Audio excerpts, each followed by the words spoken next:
John chapter 5.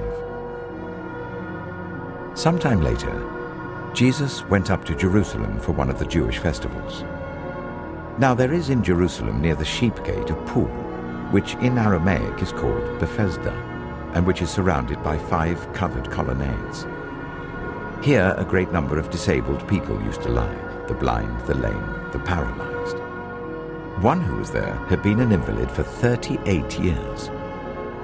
When Jesus saw him lying there and learned that he had been in this condition for a long time, he asked him, "Do you want to get well?"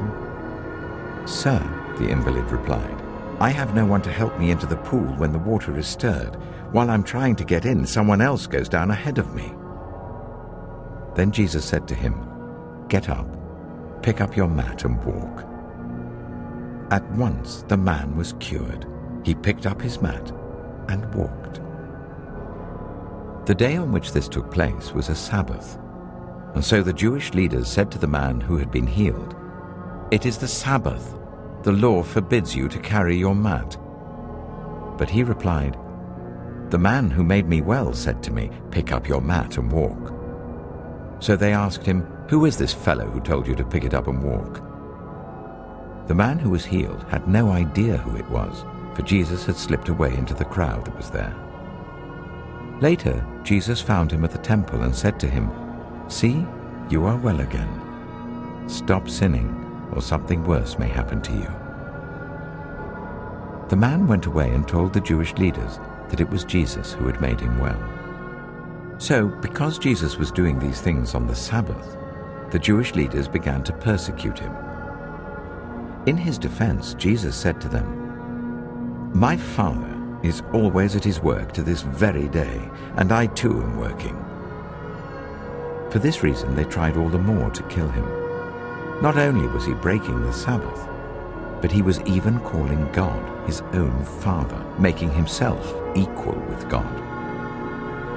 Jesus gave them this answer, "Very truly I tell you, the Son can do nothing by himself.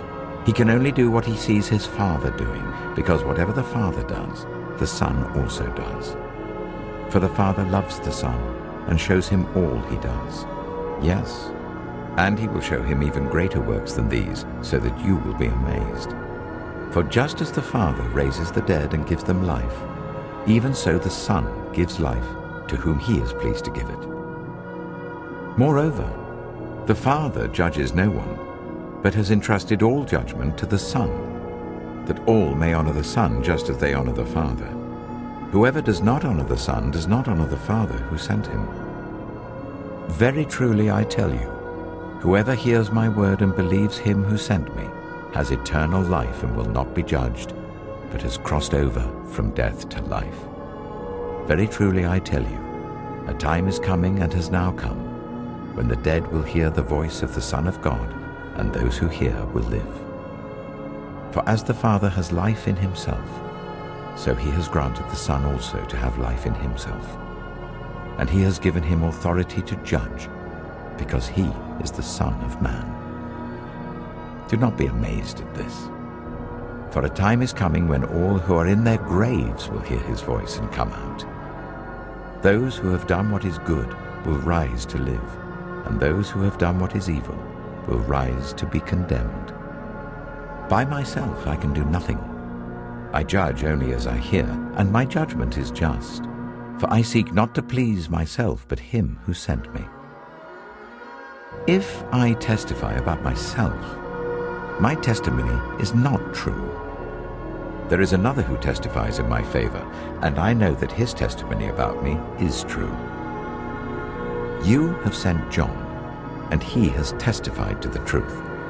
Not that I accept human testimony, but I mention it that you may be saved. John was a lamp that burned and gave light, and you chose for a time to enjoy his light.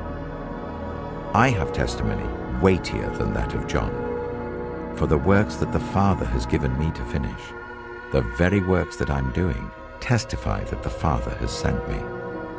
And the Father who sent me has himself testified concerning me. You have never heard his voice, nor seen his form, nor does his word dwell in you, for you do not believe the one he sent. You study the Scriptures diligently because you think that in them you have eternal life. These are the very Scriptures that testify about me, yet you refuse to come to me to have life. I do not accept glory from human beings, but I know you. I know that you do not have the love of God in your hearts. I have come in my Father's name, and you do not accept me. But if someone else comes in his own name, you will accept him. How can you believe since you accept glory from one another, but do not seek the glory that comes from the only God? But do not think I will accuse you before the Father.